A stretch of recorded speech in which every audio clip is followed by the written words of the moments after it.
नमस्कार दोस्तों, मैं अंकुर उपाध्याय स्वागत करता हूं आप सभी का आपके अपने YouTube channel share market analysis में। इस पूरे हफ्ते अगर सबसे ज्यादा कोई स्टॉक फोकस में रहा तो वो था टाटा मोटर्स का।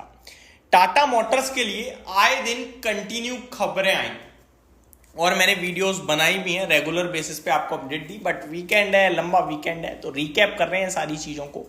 तो शुरू करते हैं टाटा मोटर्स की शुरू से लेकर एंड तक की कहानी जो लास्ट हफ्ते रही है, या फिर आप कह सकते हो इसी हफ्ते, क्योंकि अभी भी संडे ही है आपका।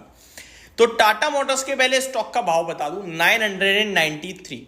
स्टॉक एक हफ्ते में देखा जाए तो लोएस्ट पॉइंट से 2.5% ऊपर बंद हुआ है और लोएस्ट पॉइंट स्टॉक का रहा है आपके लिए 968 के समथिंग का। रिसेंटली इलेक्शंस के बाद स्टॉक ने 865 का लो लगाया और वहां से देखोगे तो लगभग 10-11% ऊपर है। कोई बड़ी बात नहीं है क्योंकि पूरा बाजार ही ऑलमोस्ट इतना ही ऊपर आ गया है। तो टाटा मोटर्स में भी अच्छी रिकवरी आई है। टाटा मोटर्स के बारे में कुछ इन्वेस्टर्स के लिए चीजें बता दूं। पहले इन्वेस्टर्स के लिए जिनका view more than 2 to 3 years का रहता है, उनके लिए आपके स्टॉक के वैल्यूएशंस पूरे पीयर कंपैरिजन में सबसे सस्ते हैं। कंपनी अलग अलग फील्ड में काम करती है, कमर्शियल, इलेक्ट्रिक और पैसेंजर, और हर फील्ड में अच्छा मार्केट शेयर है और लीडर बनने की कोशिश कर रही है। इलेक्ट्रिक व्हीकल्स में ऑलरेडी है, कमर्शियल व्हीकल्स में भी डोमिनेंट मार्केट शेयर है और पैसेंजर व्हीकल्स में भी कंपनी का अच्छा दबदबा बन रहा है, पकड़ आ रही है। और कंपनी ने अपने एनालिस्ट मीट में कहा हम तीनों ही सेगमेंट में मार्केट शेयर को बढ़ाने पे फोकस कर रहे हैं। तो ये इन्वेस्टर्स के लिए सारी चीजें अच्छी हैं। अगर नेगेटिव देखा जाए तो कुछ दिखता नहीं है बड़े लेवल पे, लेकिन अगर आप देखो तो एक चीज जरूर है, टेस्ला भारत में आ सकती है। ये उम्मीद अगर आएगी तो पूरे ऑटो सेक्टर के लिए बड़ा कंपटीशन होगा, लेकिन सबसे बड़ा टाटा मोटर्स के लिए होगा। वो इसलिए क्योंकि ये ईवी मार्केट को लीड कर रहे हैं अभी, और टेस्ला भी भारत में आके ईवी को ही डिसरप्ट करने का काम करेगी। तो ये एक सबसे बड़ा नेगेटिव पॉइंट है। इससे ज्यादा नेगेटिव कुछ भी नहीं दिखता मुझे। अब आ जाता हूं खबरों पे। तो सबसे पहले एनालिस्ट मीट के दौरान खबरें आना शुरू और मैनेजमेंट बहुत स्ट्रॉन्ग गाइडेंस देता है। मैनेजमेंट कहता है इलेक्ट्रिक व्हीकल्स में हम आने वाले 5 सालों में और नए मॉडल लॉन्च करेंगे। करीब 10 मॉडल्स की बात चल रही है, 5 ऑलरेडी हैं।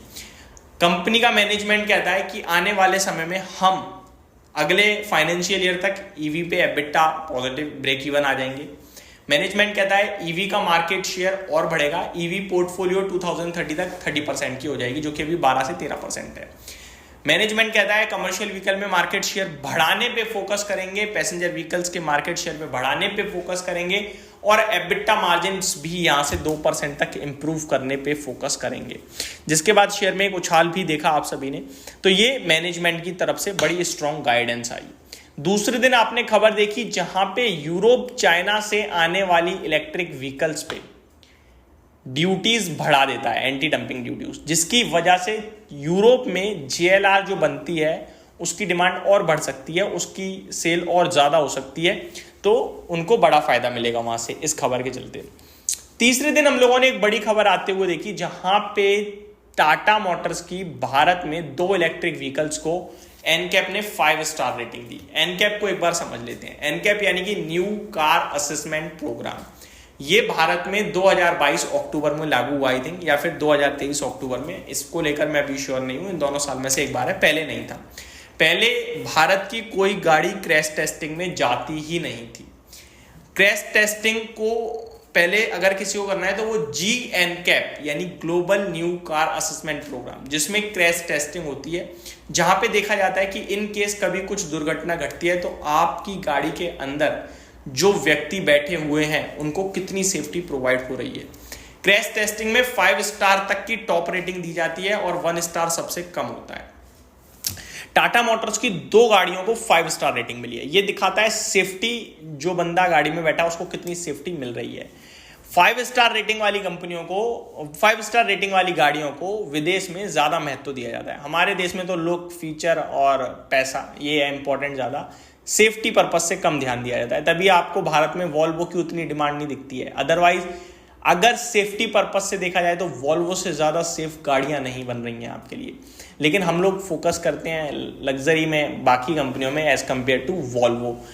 ठीक है जी, अब वापस से टॉपिक पे आ जाते हैं। तो कौन सी 2 गाड़ी थी जो भारत के एनकैप में 5 स्टार रेटिंग लेके आई हैं? उनमें ईवी में पहली थी टाटा नेक्सॉन ईवी और दूसरी थी आपका ईवी पंच।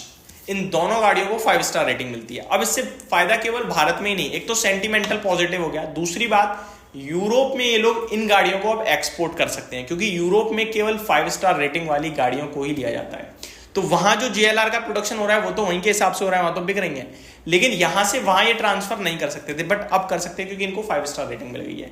तो इनके लिए एक बड़ा बाजार और ओपन हो गया। अगले दिन चौथे दिन नेक्स्ट खबर आती है, ये थोड़ी नेगेटिव हो गई।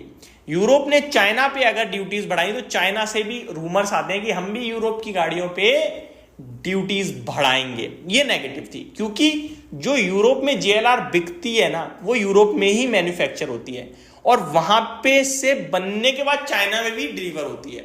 तो अब जो यूरोप में प्रोडक्शन हो रहा है वो चाइना पहुंचेगा तो उन पे ड्यूटीज बढ़ जाएंगी, और चाइना टाटा मोटर्स के लिए बहुत बड़ा मार्केट है।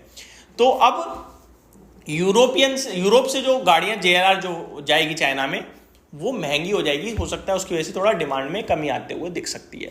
ये नेगेटिव थी, बाकी सब पॉजिटिव था। ये सारी चीज़ें चलती रहती हैं कंपनीज में, देश में ऐसा होता रहता है, वो छोड़ते हैं। लेकिन ओवरऑल टाटा मोटर्स एक इन्वेस्टमेंट वाला स्टॉक है, क्योंकि ये प्रॉफिट दिखा रहा है, ग्रोथ दिखा रहा है, अच्छा मार्केट लीडर हो रहा है इस समय, और वैल्यूएशन टर्म्स में बहुत सस्ता है। ये चीज़ें ऐसे अफोर्डेबल और इन्वेस्टमेंट के लिए परफेक्ट बनाती हैं। तो ये मेरी तरफ से डिटेल वीडियो थी एक टाटा मोटर्स पे। होप आपको सारी जानकारी मैं दे पाया हूँ।